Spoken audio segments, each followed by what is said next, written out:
Seguindo para a última palestra do dia, com o palestrante Isaac Gomes.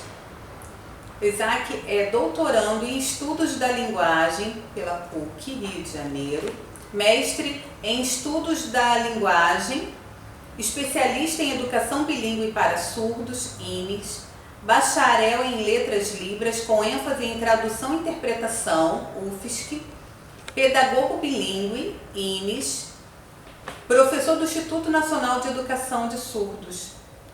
O tema da sua palestra é Cultura Surda aos Olhos dos Ouvintes, Expressão Não Manuais. Boa palestra! Olá, vocês que estão nos assistindo. É um prazer estar aqui com vocês. O meu nome é Isaac Gomes, esse é o meu sinal em Libras e eu vou estar falando um pouquinho com vocês sobre a cultura aos olhos dos ouvintes.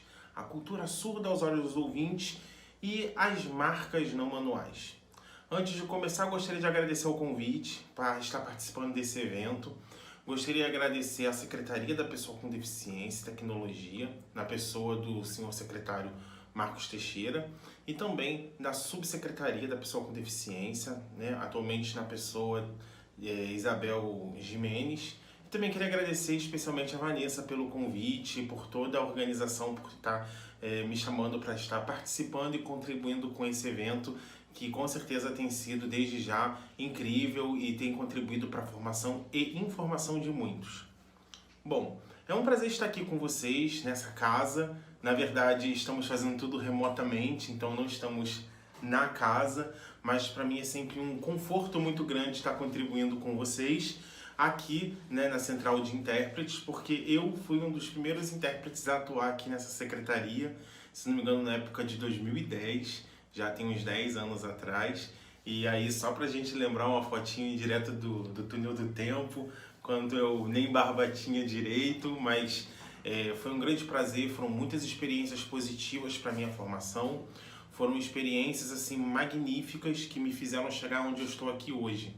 Então eu queria estar contribuindo com vocês na formação, nessa caminhada de vocês, não só aqui da Central de Intérpretes, mas você que está aí nos assistindo, provavelmente no conforto do seu lar, ou então indo de um local ao outro, está aí agora me assistindo de alguma forma. Bom, eu fui convidado para falar um pouquinho de marcas não manuais, expressões faciais e corporais. Geralmente existe um certo mito quando a gente vai conversando sobre a temática, as pessoas já ficam no alvoroço, falando sobre expressão, é assim que tem que ser feito, é de outra forma. Então, geralmente sempre tem alguém para contribuir e falar alguma coisa sobre marcas não manuais, sobre expressões. E não só as pessoas, nós que somos profissionais da área, mas quando um ouvinte olha alguém sinalizando, a primeira coisa que ele tenta perceber e identificar são as marcas não manuais, São essas expressões que nós fazemos durante a nossa fala em língua de sinais. Eu já começo fazendo uma brincadeirinha, jogando uma pergunta. E aí, vai uma manga? Esse é um meme que a gente tem, que é muito famoso, em que uma menina está assistindo uma briga de outras duas, ela vai e come uma manga e aquela manga tá verde. E aí ela faz uma careta assim e ficou super famoso por causa da careta dela. Será que nós, intérpretes de língua de sinais, estamos chupando muitas mangas por aí e fazendo com que a gente venha a ser percebido de uma certa forma? Ou isso também faz parte da língua de sinais? Será que os intérpretes querem aparecer? Será que isso faz parte da cultura surda, da língua de sinais mais explicitamente? Será que isso faz parte? Porque os ouvintes estão olhando a gente todos os dias, A gente pode estar fazendo a nossa interpretação em um evento, em uma videoconferência, a gente pode estar numa sala de aula, mas considerando que a comunidade surda é uma minoria linguística e uma minoria em número também, é muito comum em que nesses eventos, na maior parte deles, sejam compostas por a maior parte de ouvintes. E muitos ouvintes que estão aprendendo a língua de sinais ou nem têm domínio da língua. E a primeira coisa que eles observam é aquele que está sinalizando. De fato, quem sinaliza chama muita atenção. Mas esse chamar a atenção, será que é proposital? Será que não é proposital? Será que isso realmente é necessário? Será que faz parte? Será que não faz parte? A gente precisa começar a pensar em algumas considerações quando a gente for falar sobre marcas não manuais. E aí, vai uma manga aí? Vamos começar a conversar um pouquinho sobre isso, como o meio, a mídia, as pessoas observam e pensam sobre essas marcas, sobre esse olhar, sobre a forma como a gente usa o rosto, o corpo. Como é que será que estão nos vendo, né? De uns tempos para cá, a gente tem visto um boom da língua de sinais, ela tem estado em diversas mídias. Na verdade, isso se inicia mesmo pela lei 10.436, em 2002, e também pelo decreto 56/2000, em 2005. E a gente tem aí diversas regulamentações que têm garantido a sensibilidade da pessoa surda, e a pessoa surda tem cada vez mais galgado diversos espaços sociais e que faz com que a necessidade e a demanda surja de intérpretes de línguas de sinais. Sendo que o meio midiático ele foi um meio que, por mais legislações que a gente tivesse, regulamentações que nós tivéssemos, pouco foi explorado.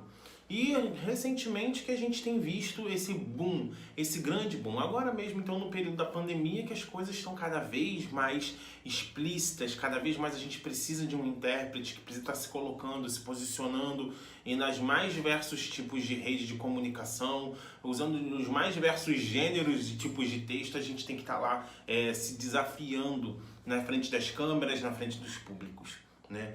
Então a gente tem percebido um pouco sobre isso, né? A exposição do intérprete de língua de sinais, a exposição da pessoa surda e a difusão da língua brasileira de sinais.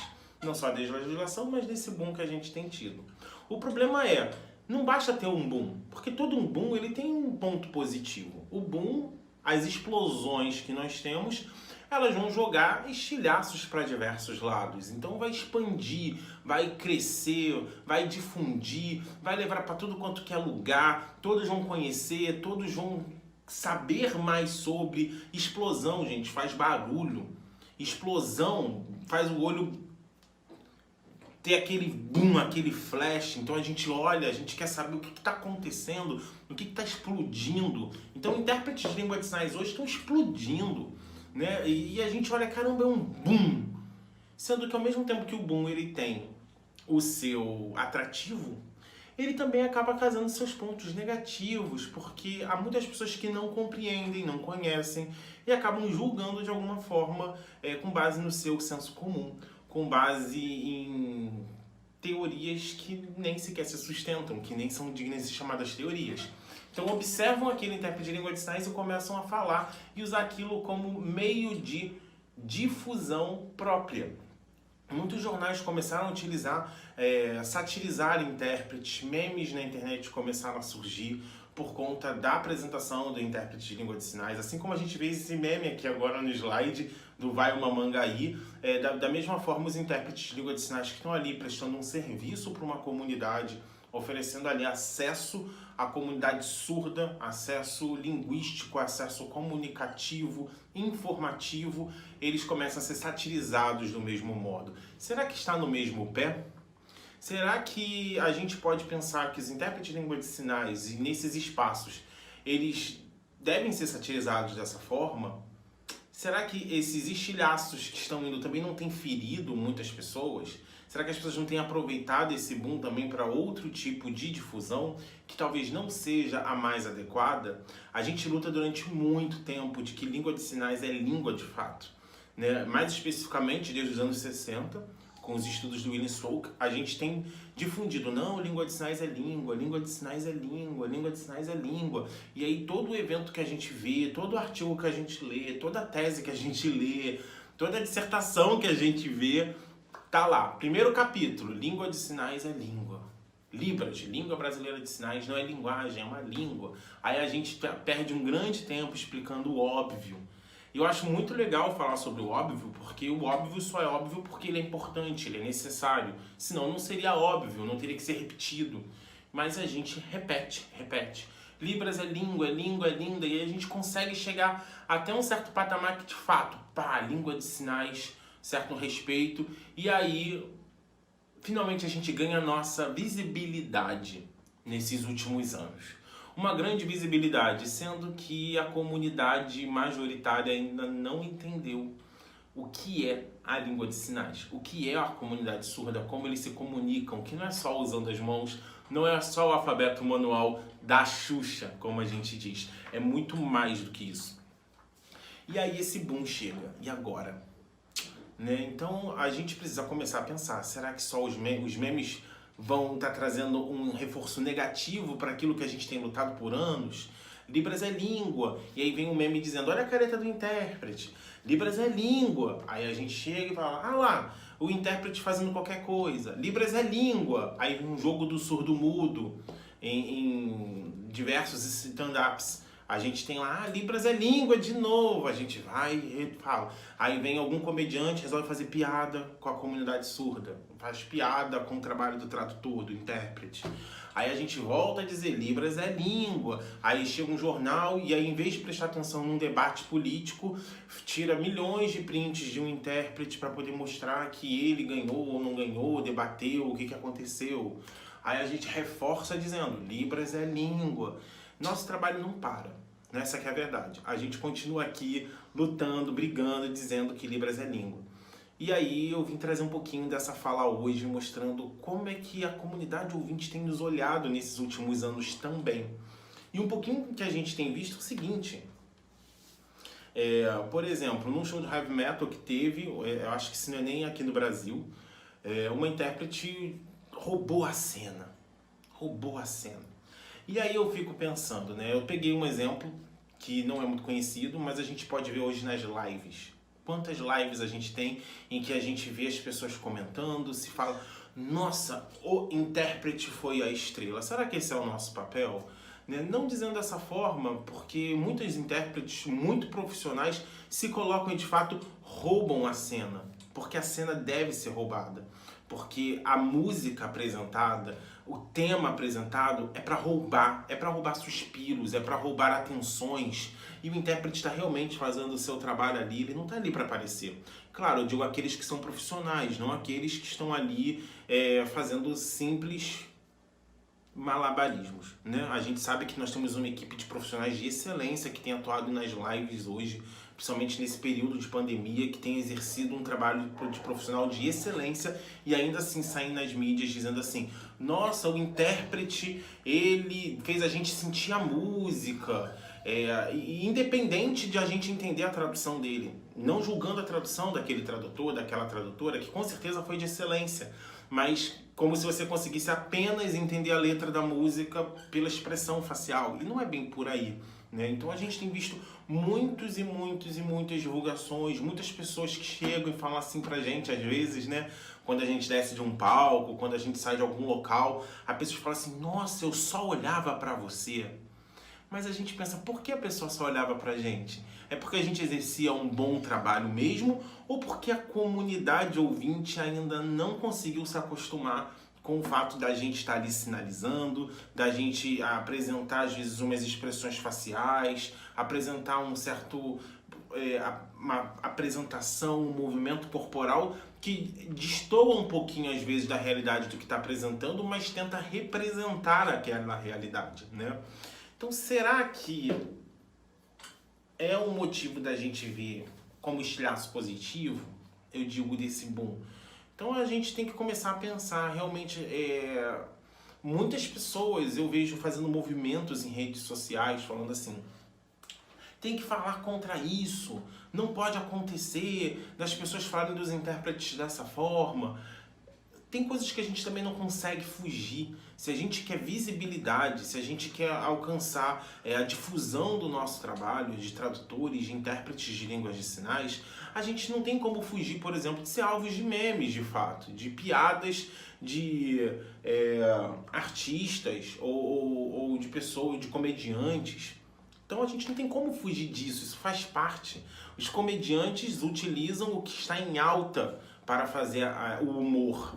Se estão utilizando os intérpretes de língua de sinais, isso é um ponto positivo, estão nos usando, quer dizer que a gente está em alta, quer dizer que o nosso trabalho está sendo visto. Mas como é que esse trabalho está sendo visto? Como é que essas expressões estão sendo vistas? Será que estão sendo vistas de forma pejorativa? Então é importante que a gente volte para aquela nossa tecla inicial.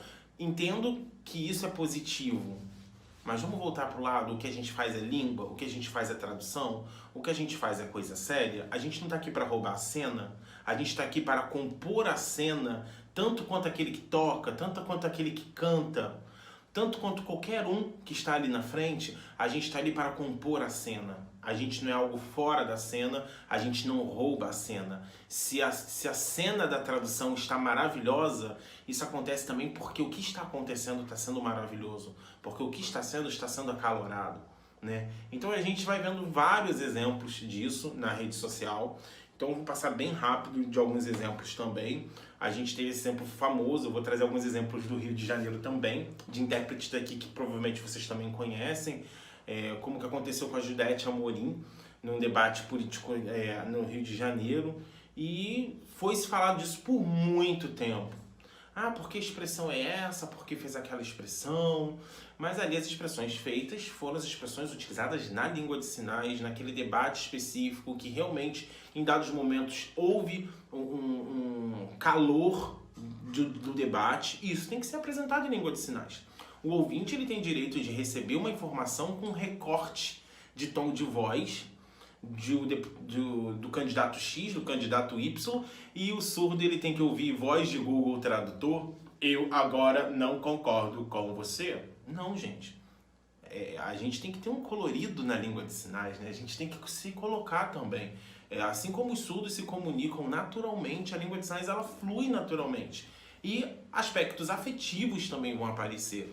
Será que isso aí tem que ser colocado como virar estrela? Então isso é um ponto positivo, porque difundiu muito, a partir disso, difundiu muito a presença do intérprete em diversos debates, sendo que não é o objetivo do intérprete, né? Provavelmente o objetivo da Judete ali não foi se tornar estrela, mas olha o olhar, a representação social que eles acabam construindo sobre nós. Como se o intérprete de língua de sinais se colocasse, utilizasse uma marca não anual, uma expressão específica para roubar a cena, para apresentar isso, para ser daquela forma.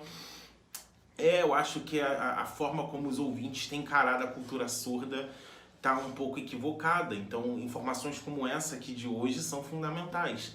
A gente precisa começar a mudar um pouquinho. Vamos, infelizmente, ter que continuar batendo. Língua de sinais é língua. Cada vez mais, porque cada vez mais a gente está adentrando nesse matagal que ainda é virgem, que precisa ser cortado, que a gente precisa ganhar novos espaços.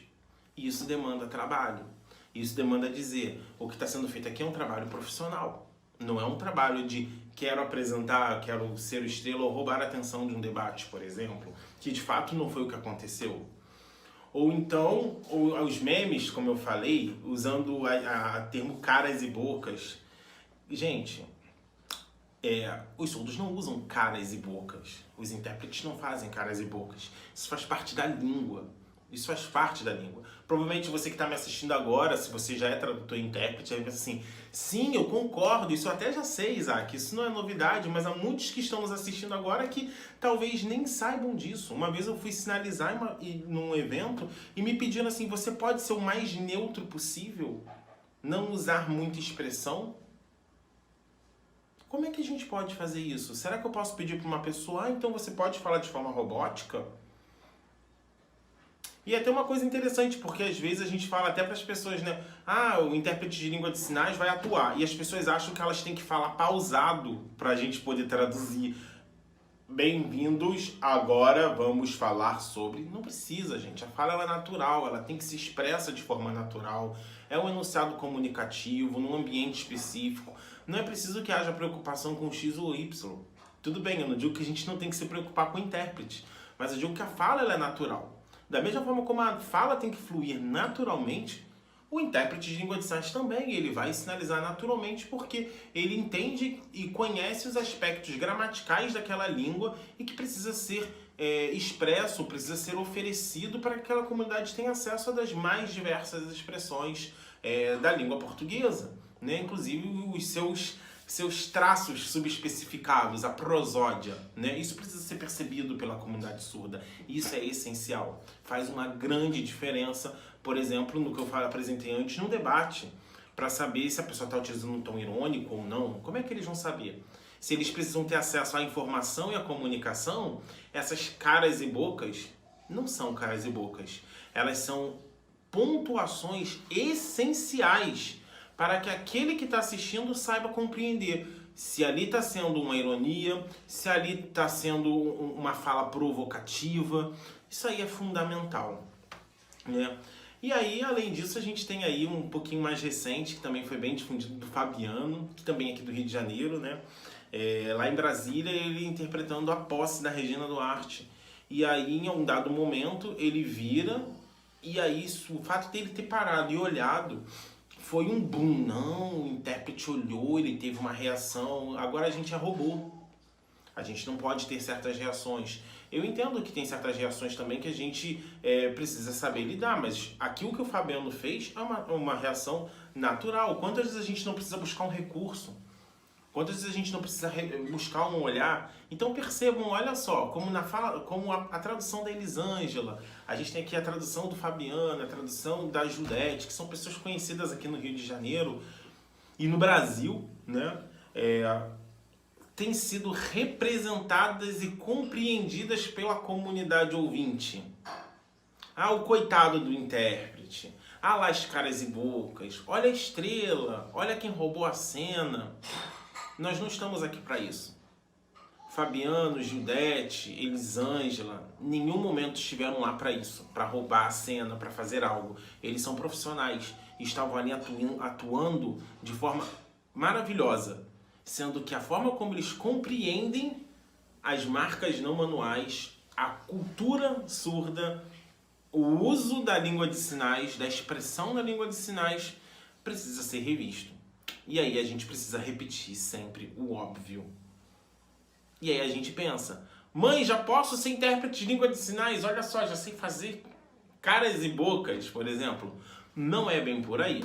Ao mesmo tempo em que a gente sabe que nós temos excelentes profissionais atuando, que acabam caindo na rede, acabam caindo num problema de certa representação que tem aí, que é construída na comunidade ouvinte por falta de conhecimento geral, a gente acaba também tendo um problema na nossa própria área. Agora vamos tocar na nossa ferida, vamos falar de nós mesmos. Eu participei de um grupo de glossário aqui de língua de sinais, e aí teve um momento em que alguém perguntou, qual é o sinal de búfalo? Aí a gente fala assim, caramba, qual o sinal de búfalo? Aí sempre tem alguém que sabe o sinal das coisas, é impressionante. Grupo de glossário na nossa área é uma coisa linda, porque sempre tem alguém em algum lugar que sabe o sinal das coisas. E aí a pessoa falou assim, é muito fácil, você usa o sinal de boi fazendo expressão facial de búfalo. Pergunta a você que está me ouvindo agora, você conseguiria fazer uma expressão facial de búfalo? Qual é a diferença de uma expressão facial de búfalo para uma expressão facial de boi? Tempo passando. Vou esperar um tempinho para você pensar sobre isso. E aí, no mesmo grupo, surgiu uma outra dúvida. Bem linda, assim. Gente, eu não sei o sinal de adolescente. Tem sinal para adolescente? E aí demorou para as pessoas responderem, aí alguém chegou e falou assim, tem sim, tem sinal para adolescente. Você faz o sinal de jovem, mas aí você faz a expressão facial de adolescente. Aí tu pensa assim, qual é a expressão facial de adolescente? Eu, particularmente, eu acho que eu não consigo mais fazer, né? Não consigo mais me passar por um adolescente. Então, assim, qual é a expressão facial de adolescente?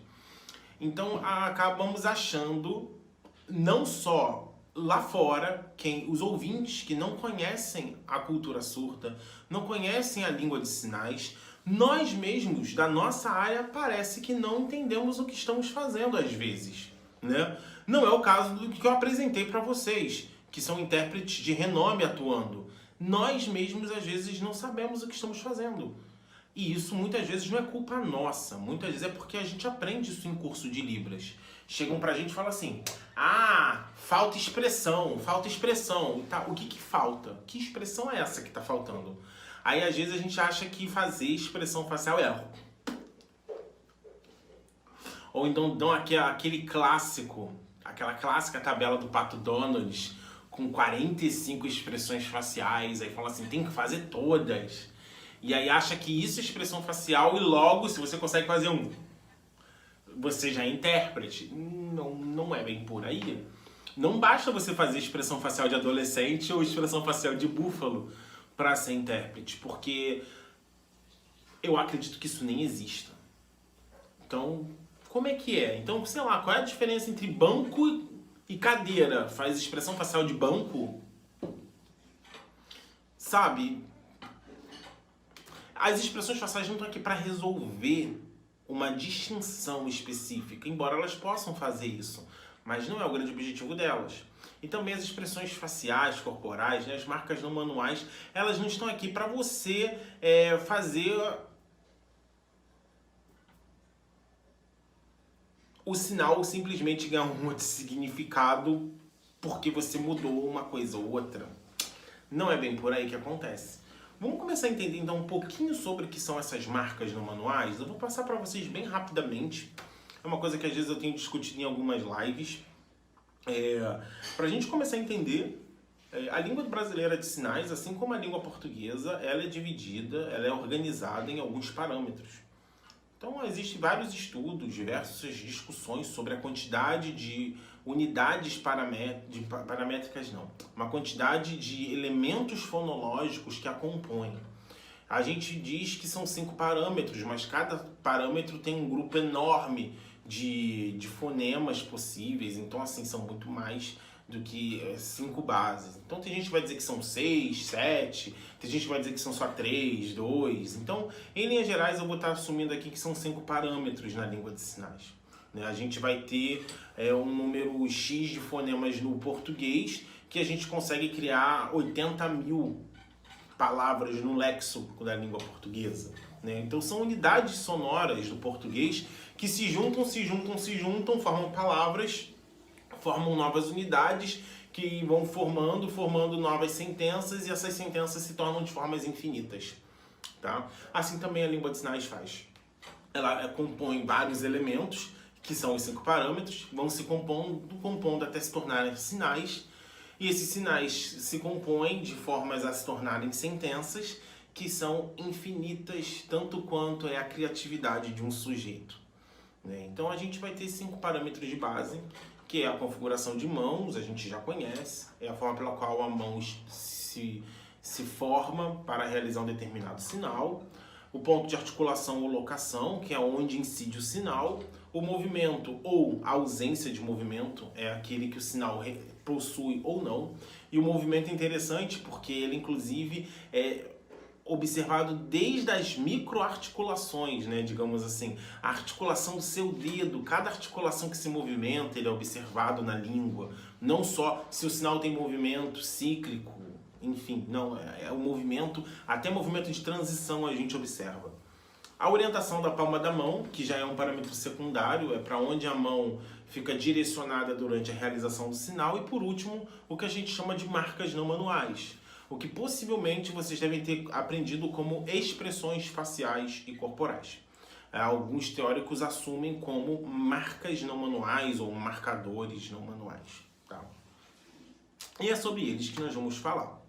As marcas não manuais, que são as expressões faciais e corporais, elas podem se dividir em 3 grupos. Tá? O primeiro grupo é o grupo das marcas não manuais, eu vou chamar de expressões faciais para facilitar, no nível da palavra. Mas a gente também pode ter ela no nível da sentença. A gente pode mudar uma expressão facial para dizer algo na frase, que são as sintáticas. A gente também pode utilizar uma expressão facial para falar de questões afetivas. Algo que está ligado ao discurso, algo que está ligado mesmo ao seu tom de voz, algo afetivo, à sua prosódia. Então a gente vai ter esses 3 grandes níveis que vão estar afetando a língua de sinais de forma geral no uso das expressões faciais e corporais também. Há estudos que mostram que a gente tem em média de 23 diferentes articuladores nos movimentos da face para poder fazer essas expressões. É interessante a gente perceber o seguinte, que quando a gente faz uma expressão facial afetiva, quando eu tô triste ou tô muito alegre com alguma coisa, eu não controlo os músculos do meu rosto, eles simplesmente se movimentam. Eu não agora eu quero abrir um sorriso. Isso acontece com naturalidade. Eu quero ficar triste. E eu não tenho a intencionalidade. Essas coisas acontecem.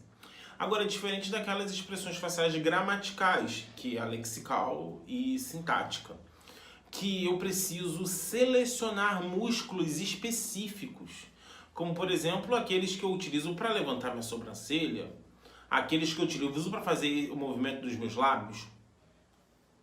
Por exemplo, eu posso também utilizar os músculos para movimentar minha cabeça. Então, eu seleciono um grupo de músculos propositalmente com uma finalidade. Por isso são gramaticais, porque eles têm uma intenção específica, tá? Bom, essa é uma planilha bem geral que a gente pode ver das marcas no manuais lexicais. Elas podem ser no nível do sinal, no nível da palavra. Elas podem ser com significado ou sem significado algum. E aí elas podem ser morfemas presos ou livres. Eu não vou entrar muito nesse detalhe aqui hoje, porque é algo um pouquinho mais profundo quando a gente for analisar a relação morfológica. Mas percebam só, quando a gente tem, por exemplo, o sinal de preguiçoso, a gente utiliza uma expressão facial que está ligada ao sinal de preguiça. Eu não faço preguiçoso, correto? Eu preciso ter uma expressão facial no nível do sinal e fazer. E só vai aparecer na hora que eu fizer o sinal de preguiça, assim como triste. Ou essa expressão de tristeza, ela só aparece quando eu faço o sinal de triste. Ela não aparece mais em nenhum momento. Como assim, Isaac? Por exemplo, eu chego e diz assim: a Mariazinha está triste porque o cachorro dela foi atropelado. Estou ouvindo os cachorros latindo e pensei, o cachorro foi atropelado e a Mariazinha está triste. Mas eu nunca gostei do cachorro. Então eu estou feliz com isso. Mentira, tá, gente? Eu adoro cachorro, eu tenho 2 cachorros, eu amo os meus cachorros. Eu não gosto de cachorros sendo atropelados, mas é um exemplo. Estou feliz porque os cachorros foram atropelados. Mas a Mariazinha está triste. Então, em nenhum momento eu vou expressar a tristeza nessa sentença. O único momento que vai aparecer a minha expressão facial de triste é quando eu falar triste, no caso da Mariazinha. Então eu falo assim, ó, a Mariazinha, ela, porque o cachorro morreu. Brum, sei lá, tô fazendo um português meio ruimzinho aqui, mas só para mostrar para vocês que na hora que eu uso o sinal de triste, a minha expressão cola com o sinal. Por isso que ele é fonológico, ele só vai aparecer naquele sinal. Fora que isso aqui não tem sentido nenhum fora de triste. Triste. Eu não posso fazer esse sinal aqui, por exemplo. Triste mais advogado. Não vai ter muito sentido. Eu não posso fazer coração.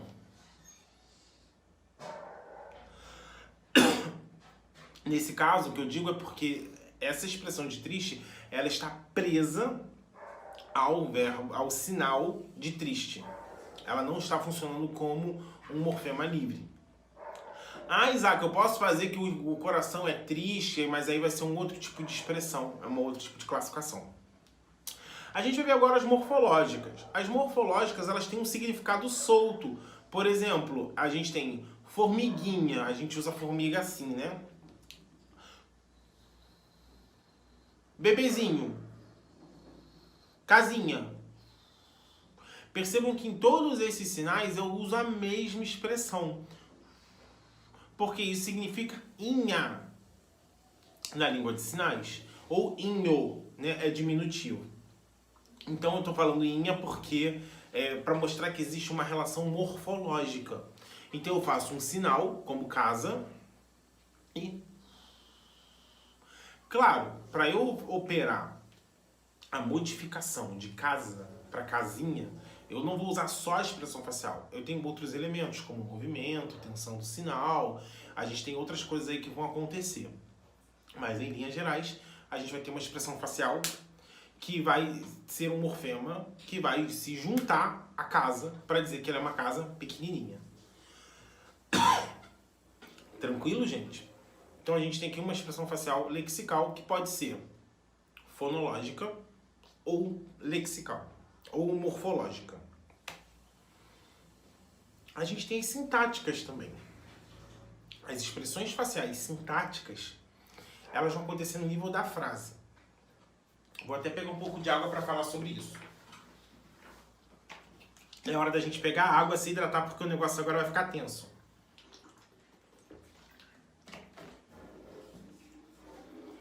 A gente já sabe que a língua de sinais também utiliza, por exemplo, sentenças afirmativas, interrogativas ou até exclamativas. A gente chega e faz algo com mais firmeza para fazer uma exclamação, então a gente utiliza certos tons prosódicos no nível da sentença. Faça isso! A gente usa uma frase negativa, não pode fazer isso.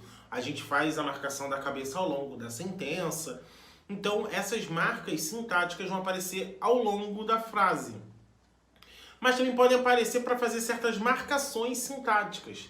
Como, por exemplo, quando a gente faz uma pergunta QU. O que é uma pergunta QU? O que, quem, quando, onde. São perguntas que a gente chama de QU ou WH. Elas vão ter certo movimento, em alguns casos. E aí a gente faz o seguinte, sei lá, quem pegou o bolo? A gente faz, quem pegou o bolo? Percebam que quando eu faço quem, a minha cabeça vai junto? Quem? Quem? Quem? Existe uma pequena saliência da cabeça para cima. Então é uma pergunta que eu quero uma resposta como frase. Quem é a pessoa? Foi o Joãozinho da esquina que pegou o bolo. Então quem? Minha cabeça vai para cima. Agora, se eu quero uma pergunta que seja sim ou não, me responde, é sim ou é não? Eu falo assim, ó, você pegou o bolo? Percebe que quando eu falo você pegou o bolo, a minha cabeça vai para baixo. Então, se eu quero uma resposta como frase, minha cabeça vai para cima. Se eu quero uma resposta sim ou não, a minha cabeça vai para baixo. Então, dependendo do tipo de resposta que eu queira, a construção da minha pergunta tem uma marcação de cabeça, ou para cima ou para baixo. Isso é um fenômeno interessantíssimo na construção de perguntas, tá? Além disso, a gente tem uma marcação de foco e tópico, quando a frase está desorganizada. A gente pega um elemento lá do final da frase e joga para frente, para dar uma ênfase.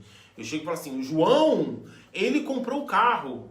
O João comprou um carro. Quando eu quero dizer que foi o João, não foi o Carlos, por exemplo. Foi o João. O João comprou o carro. Então eu quero dar uma certa ênfase. Geralmente em português escrito aparece com uma vírgula, né? O João, vírgula, ele comprou o carro. O João, vírgula, comprou o carro. Né? Essa vírgula, ela está mostrando que aquele João está com foco ou com tópico. Na língua de sinais isso acontece também. A nossa sobrancelha sobe. O João, ele comprou o carro. O João comprou o carro. A gente faz levantamento de sobrancelha para mostrar que aquele elemento foi movido. Perceba como uma coisa boba, como a sua sobrancelha faz uma marcação interessantíssima na sentença em língua de sinais. Né? Além disso, a gente tem uma relação de concordância, como por exemplo em verbos do tipo amar. Verbos do tipo amar, eu não tenho concordância de movimento. Eu não falo, por exemplo, João ajuda Maria, tá? A gente tem movimento que sai do sujeito e vai para o objeto. Agora, quando eu tenho amar, eu não faço João amou Maria. Não existe esse movimento. Então, João ama Maria, beleza? É um verbo que ele está ancorado no corpo, ele não me diz quem é sujeito, quem é objeto, principalmente se a gente tiver uma relação aí de troca de papéis, enfim. Como é que eu vou saber? A gente tem uma relação muito interessante com as marcas no manuais, que é a seguinte: eu olho e ainda faço um assentir com a cabeça para o sujeito da frase. E o meu olhar bate no objeto da sentença. A gente faz uma coisa assim sem perceber. João, ó, a cabeça. O João, Maria. E o olho bate na Maria. Então, se você faz assim com a cabeça, você está dizendo que o João é aquele que ama. Você olha para quem é amado. Então, olha como as marcas no manuais são riquíssimas. Esses são exemplos muito bobos sobre as marcas não manuais, sobre as expressões faciais. A gente teria milhões de outras coisas para falar, além da sobrancelha, a direcionalidade do olhar, a forma como a gente utiliza a boca, a cabeça, o corpo, o balançar do corpo de um lado para o outro, quando a gente muda a posição linear do corpo. Tem tanta coisa legal que super altera, que é muito mais do que fazer expressão facial de adolescente ou expressão facial de búfalo. E aí a gente chega nas afetivas, que são as mais legais, que a gente não precisa pensar tanto assim, porque elas saem naturalmente, né? Você reconhece a voz de alguém no telefone quando tá chateado com você. Você liga lá pro seu mozão. E aí, mozão, vamos de Netflix hoje à noite? Vamos. Ih, já sabe que o negócio não tá legal. Já viu que você vai ter que chegar em casa com flores e chocolate, né? A gente já sabe que o negócio não tá bom. E isso faz parte das expressões afetivas. A gente não controla, isso é natural, isso acontece num tom irônico, isso acontece numa certa intencionalidade. Mas a gente percebe que nós, intérpretes, como estamos nos apropriando do discurso do outro, a gente precisa fazer algo que era para ser natural na fala, ser intencional na nossa fala. Então cuidado pra gente não ser, que eu falo sempre, né, um intérprete Google Tradutor que fala com aquela voz dessa forma, né? Eu sempre gosto de falar da interpretação, a tradução antiga que tinha em rádio, tinha aquelas músicas que cantava, sei lá, lindo, e aí depois vem o cara falando, e eu sempre te amarei. Cuidado pra gente não ser esse tipo de intérprete, né? Também a gente não tá aqui pra ser aqueles intérpretes pavões, né? Que utilizam a expressão, dançam, vão até o chão, pulam cambalhota. Se for importante pra sua tradução, faça cambalhota. Agora, se não for importante, se não tiver dentro da necessidade da tradução, se bem que em tradução, né, não há certo e errado. O que há é adequações e inadequações. Pense, será que o que eu estou fazendo é adequado? Será que está dentro da gramática? Será que está acima do que eu deveria estar fazendo? Será que está acima, mas eu tenho uma objetividade nisso? Porque tradução é subjetiva e objetiva ao mesmo tempo. Você pode estar objetivando alguma coisa.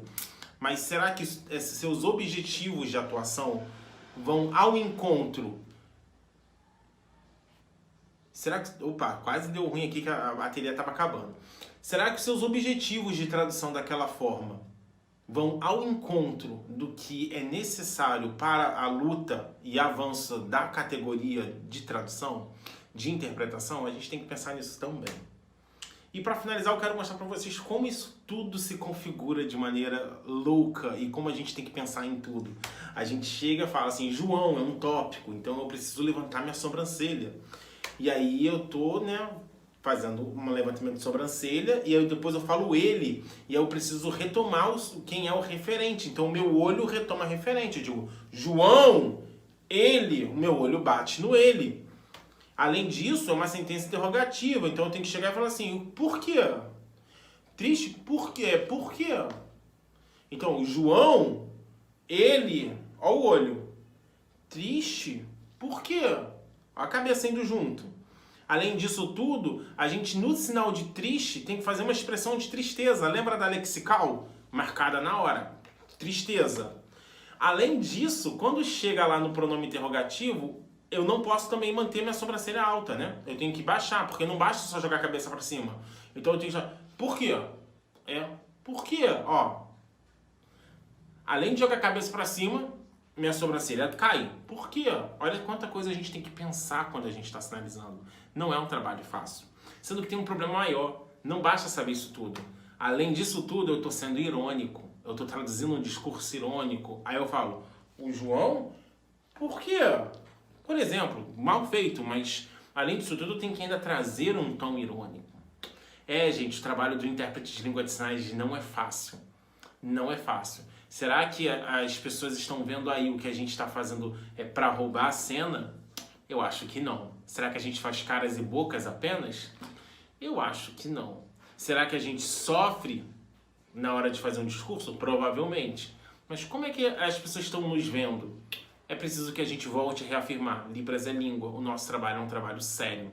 Não é um trabalho para tomar tempo, tomar espaço ou para a gente poder se autopromover. Nada contra com quem utiliza esse espaço para autopromoção, porque assim como alguém utiliza o trabalho de personal trainer, você utiliza o seu trabalho clínico, médico, o seu trabalho de difusor numa área social, um promotor, também pode se utilizar para se autopromover. Mas o nosso trabalho, mesmo que você venha se autopromover, se for o seu interesse, lembre sempre, você está carregando uma comunidade, você representa uma comunidade surda que precisa de uma cultura. Será que o que a gente faz mancha essa cultura?